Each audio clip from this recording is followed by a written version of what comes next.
Oops. Hello and welcome back. And here's Bernard's socks. I haven't done a video for a couple of days. I've been in the thick of writing, and that's been quite nice to get into that proper writing routine. I have read quite a lot, but it's mostly been this one book, Schrader's Chord, which is a horror novel by Scott Leeds, a first novel published by Titan. Year before last, actually. It wasn't last year like I thought. Anyway, oops, here's socks and here's me. And it's later in January.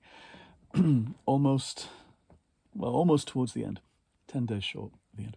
Anyway, this is fantastic. I'm more than halfway through. At first I wasn't sure.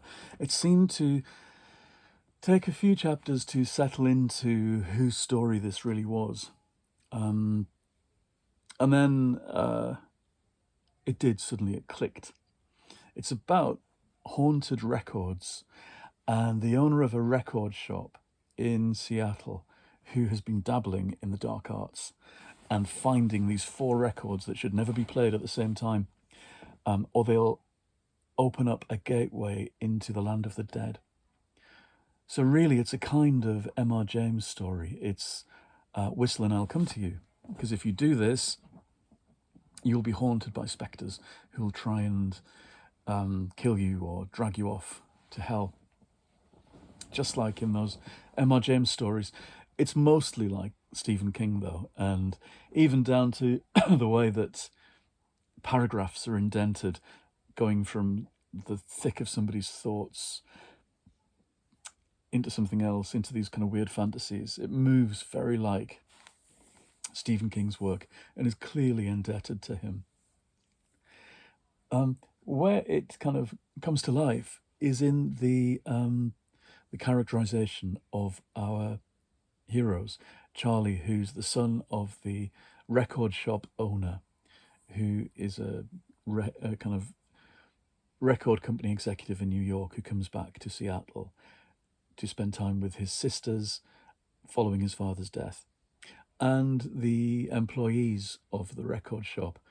Anna, who's a bit punkish and disaffected and part of the family really, and starts flirting with Charlie. There's love interest there.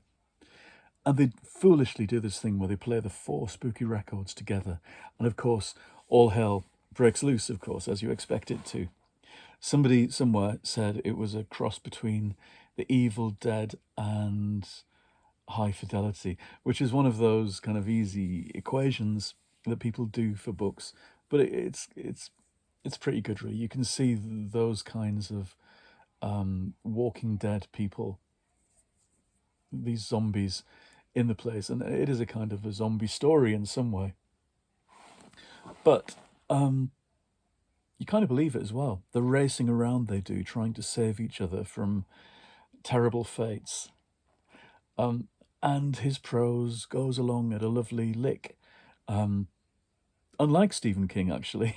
Poor Stephen King, whose last couple of books I've found myself mired in halfway through. This is really pushing towards the ending. It's sprinting along. So I'm glad to find a horror novel, a contemporary horror novel that I really do like. That's good news, I think. And I've just got 150 pages or so left, so I will let you know how that goes. And then at that point, which should be tomorrow, today or tomorrow, I'll finish this. I'll be at the end of my 6 books for the month, the end of that book bag, with 10 days left in the month, which means, according to my new reading regime, I just get to choose. I get 3 choices for the rest of the month, which is just as well, because I've ended up buying a whole stack of books. Don't blame me. I'm going to show you. Watch out, socks. Oops. These arrived yesterday. They're all eBay bargains, so it's, as I keep saying, it's not really money. Oops, and they weren't very expensive. Most of them are book club choices. For our local book club, over the next few months, we are really systematic and organised with book club now, and we sit down with our diaries every 6 months or 8 months and work out the venues, the dates, and which books. we'll be reading, so we know way in advance and can get ourselves organised. It's much better than doing it month by month, we've discovered, but only after years of trial and error. And then we move the venue each time round each other's houses, which is great fun and very fair. Carson McCullers' Ballad of the Sad Cafe, which I read 30 years ago.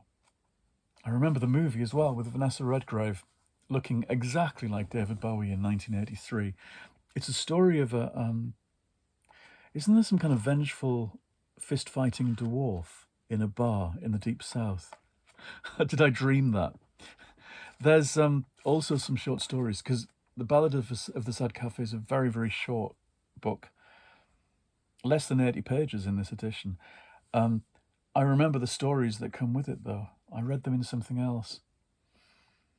Madame Zelensky and the King of Finland was a story I read in 1990, I remember. Because somebody, a first boyfriend, made me read it because he loved it. And I forget why. I forget what the story is about.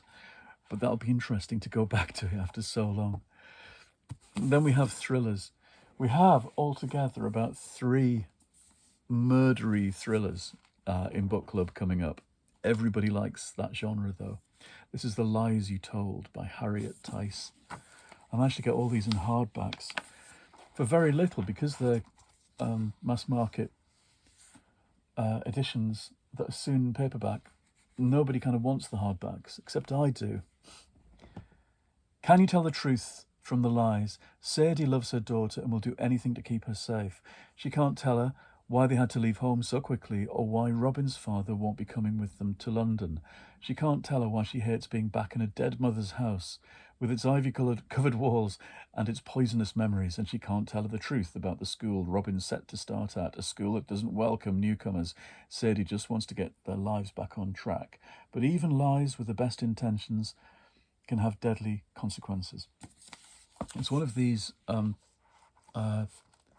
domestic thrillers where it's about the lives of kind of ordinary people being turned upside down. I once read one when I was a judge for the Crime Writers Association a number of years ago, during COVID actually, and it was for the first novel, for debuts, and lots of them were domestic thrillers. We had lots of police procedurals and stabby murder books, and then we had a lot of domestic thrillers that were sometimes quite violent. And others, though, were so middle class that the horror, the actual crime, was people being horrible neighbours. They still had these covers, with stark and big lettering and anxiety-inducing kind of titles. But some of them were quite mimsy as well. I'm not sure how this one sounds. It's not a blurb that grabs me, actually. I'm not sure who chose that one. We'll see. Gillian McAllister, Wrong Place, Wrong Time. What made me laugh about this was the paperback has this clever lettering on the front where they reverse wrong time. And it looks like, when you look at it, wrong place, emit gnome. Which is, or gnome emit, which sets up a false expectation. I expected a book about gnomes. Anyway, this is the blurb for Wrong Place, Wrong Time. There's a real art to writing blurbs, and I'm not sure all these people have it. These publishers have it. Late October, after midnight, you're waiting up for your son. He's late. As you watch from the window, he emerges, and you realise he isn't alone. He's walking towards a man, and he's armed. You can't believe it when you see him do it. Your funny, happy teenage son, he kills a stranger right there on the street outside your house. You don't know who, you don't know why. You only know your son is now in custody, his future lost. That night you fall asleep in despair. All is lost until you awake, and it is yesterday. Oh, and then again, it's the day before yesterday. And every morning you wake up a day earlier, another day before the murder. Somewhere in the past lies an answer. The trigger for this crime, and your only chance to the future to save your son. So it's a kind of time travel thing. Oh, but the print is really nice and large, so that gives it marks. I'm looking at a 5-star review here with its nice big print. That's another reason for buying hardbacks, of course. They're not actually large print books, but it seems that the library editions automatically have slightly larger print. Quite interesting, these ones that dick about with time travel motifs when it comes to thrillers or murder mysteries. It's a whole genre in itself, and one that probably goes back to Time Traveler's Wife, Audrey Neffenegger, whenever that was, 2006, I think. It's become a thing since then, people messing about with time travel. Of course, it's a tricky thing to bring into whodunits, because if you had time travel, you would it would mess up the plot of so many whodunits, wouldn't it? You would just go back and find out what happened. I'd like there to be a nice cozy mystery that involved time travel, where somebody just tried to find the coordinates to get back to the actual scene of the crime. There must be one. There must be a novel or a series that does that. A really kind of on-the-nose investigator who can't be bothered working out the clues. They just hide the fact that they magically travel in time and find out the truth. A kind of fake detective who doesn't try very hard, just has a good time machine. The other books that I got were the same parcel, were kind of free choices. Shady Hollow by Juno Black is a murder mystery set in a world of talking animals. A kind of Richard Scarry meets Murder, She Wrote. Now I'm doing it, the so-and-so meets so-and-so, to give you the coordinates of a book. I'll try and avoid doing that. It sounds quite nice, though, and I've heard good things. I loved, though, I've got a high threshold for whimsy. And there's a series, and I forget who it's by, a series about Beatrix Potter that Barclay Books published, in which Beatrix Potter is helped to investigate murders by all of her animal chums. And one book even includes a dragon. They're really pushing the boat out. And I've read about 5 of these. And then I suggested them to a friend who trusted my recommendation, and he bought the whole lot on Kindle to go off on holiday. And as soon as he sat down to read the first one, he despised it. He found it way too whimsical and silly and wouldn't go any further. So I do know my threshold for whimsy is high, and this sounds like it might be along those lines. In the woodland community of Shady Hollow, you'll discover a secret. Moose and mice, owls and bears live side by side in civilized harmony. Shady Hollow has a coffee shop and a bookshop, a haberdasher and a bank. All is well until the town's querulous toad shows up dead. It's something this village hasn't seen before, a murder.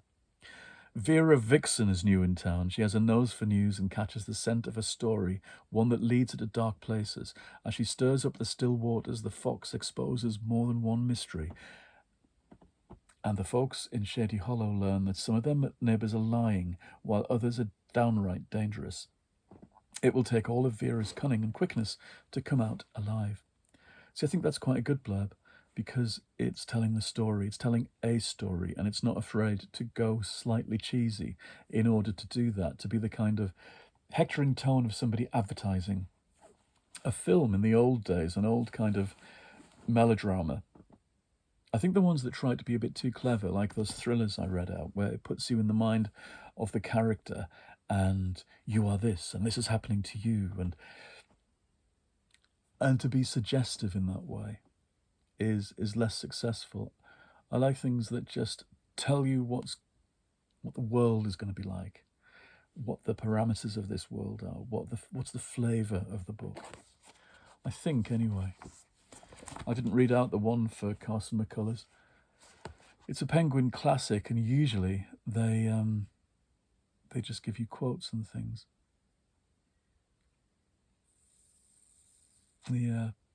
No, it does tell you a bit more.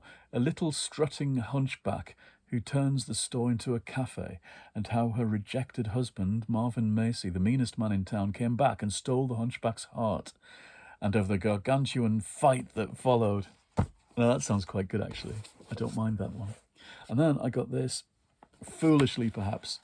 I read the first in this series. This is Anne B. Ross. And I read Miss Julia Speaks Her Mind, this kind of deep south comedy of manners with a bit of domestic abuse and shenanigans going on. This is the second in a series that's now about 22 books long. Miss Julia takes over. Whoa, but they use the word zany. As the head of the zaniest household in the South. See, that would put me off if I'd read that. Miss Julia is expert at tackling disruption in an efficient and fiery fashion. When Hazel Marie, once paramour to Miss Julia's late husband and now her best friend, fails to return from a dinner date, Miss Julia takes matters into her own capable hands.